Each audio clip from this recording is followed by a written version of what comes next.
저는 성형외과 의사지만 하면 안 되는 성형수술이 있다고 생각합니다. 바로 수술입니다. 50대 여성분께서 저를 찾아오셨습니다. 이분은 10년 전 첫 안면 거상술, 3년 전 재수술까지 이미 2차례 거상수술을 받으신 상태였어요. 이번에는 다시 처진 것 같다며 세 번째 수술을 희망하셨습니다. 실제 진찰 결과 턱선의 무너짐이나 심술보, 팔자주름 등은 거의 없었고 나이에 비해 훨씬 젊은 외모를 유지하고 계셨습니다. 이미 2차례의 수술 효과와 관리 덕분에 40대 초반으로 보일 정도였어요.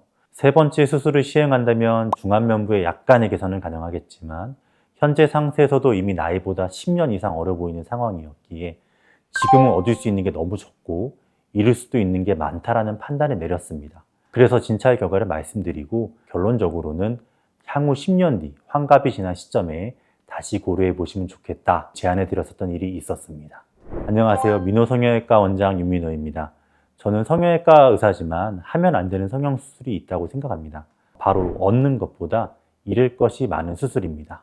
여기서 얻는 것은 외형의 개선 정도, 즉 얼마나 마음에 들게 바뀔 수 있는가가 있고요. 또 기능적 개선이 있는데요. 기능적 개선은 예를 들면 안면 거상으로 인한 비대칭 완화나 눈 성형을 하고 눈을 뜨기 더 쉬워지는 것 같이 기능적으로 편해지는 것입니다. 마지막으로는 심리적 효용이 있는데요. 심리적으로 이전보다 자신감이 생긴다거나 만족을 한다는 것이 있겠습니다. 반면에 잃는 것은 수술로 인한 합병증의 위험, 부자연스러움, 회복 비용, 경제적 부담 등이 있겠죠. 그래서 저는 처음에 말씀드린 50대 여성분의 사례에서 환자분께서 얻을 수 있는 외형적, 심리적 효과보다 회복 비용 및 수술 비용이 더 크다고 생각해서 수술을 진행해 드리지 않았어요. 수술을 하셨을 때 외형적으로 개선되는 것에 비해서 사용하는 비용과 재수술 후의 회복의 리스크가 더 크니까요.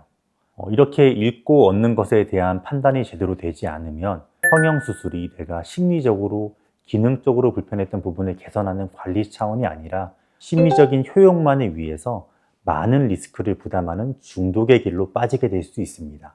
성형 중독 단계에 계신 분들은 상담할 때도 특징이 있으신데요.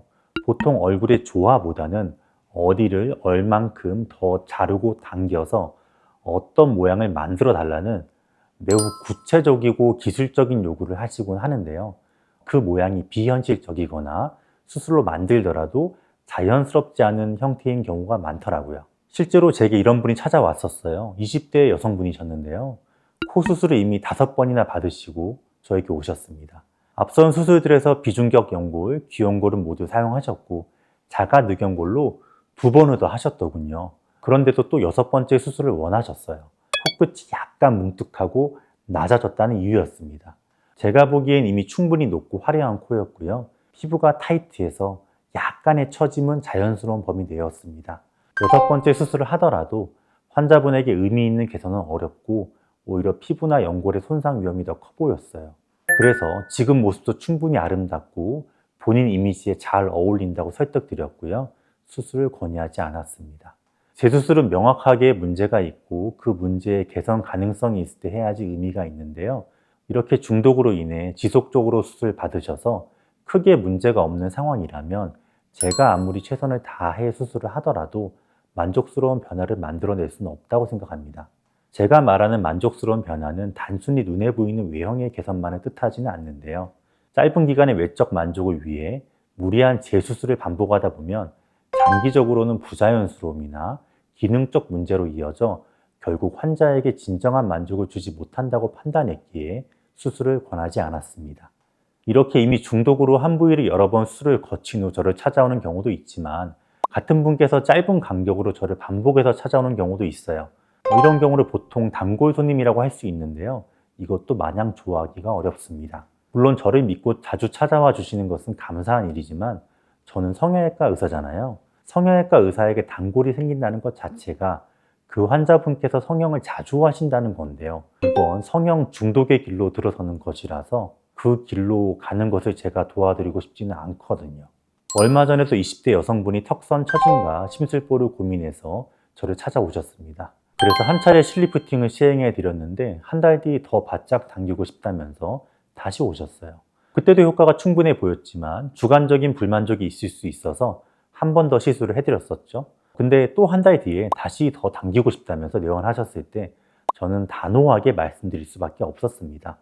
이미 효과가 좋았고 더 이상의 시술은 실제 효과보다 조직 손상이나 향후 수술 시 난이도 증가 등 부작용이 클 거라고 생각했으니까요. 지금 상태가 매우 좋고 이 이상은 과한 시술이 됩니다. 그리고 언젠가 안면거상 수술을 고려할 때도 지금의 실리프팅이 영향을 줄 수 있어요.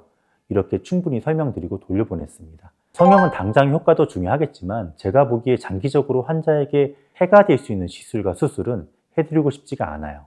이렇게 말씀드리니까 제가 수술을 하기 싫어하는 것처럼 보일 수 있는데요. 물론 저는 제 수술로 인해서 환자분께서 거울을 보면서 웃음을 되찾고 자존감이 회복되는 순간을 보면 참 마음이 좋습니다. 보람도 많이 느껴지고요. 저는 그래서 이 일을 정말 좋아하거든요. 제가 이렇게 유튜브를 하는 것도 지속적으로 새로운 분들을 만나 뵙기 위해서예요. 물론 기존에 오셨던 분들이 계속 오시면 병원을 운영하는 게 더 쉬울 수는 있겠지만 저는 제게 수술을 받고 만족해서 그냥 돌아가셨으면 좋겠어요. 어떤 의사든 제 수술을 염두에 두고 수술을 하진 않잖아요. 이왕 하는 거 한 번에 완벽하게 할 마음으로 최선을 다해 수술을 하고요. 만족하고 다시 오시지 않는 게 제 실력에 대한 증명이기도 하고요. 지금까지 성형 중독에 대해서 이야기해 보았는데요. 수술을 통해 외적으로 예뻐지는 것도 중요하지만 스스로의 외모를 파편적으로 뜯어보기 시작하는 계기가 되지 않았으면 좋겠습니다. 콤플렉스를 해결했다면 그 모습에 만족하시고 자신감을 가졌으면 좋겠어요. 성형은 단순히 모양을 바꾸는 일이 아니라 삶의 균형을 되찾는 과정이어야 한다고 생각합니다.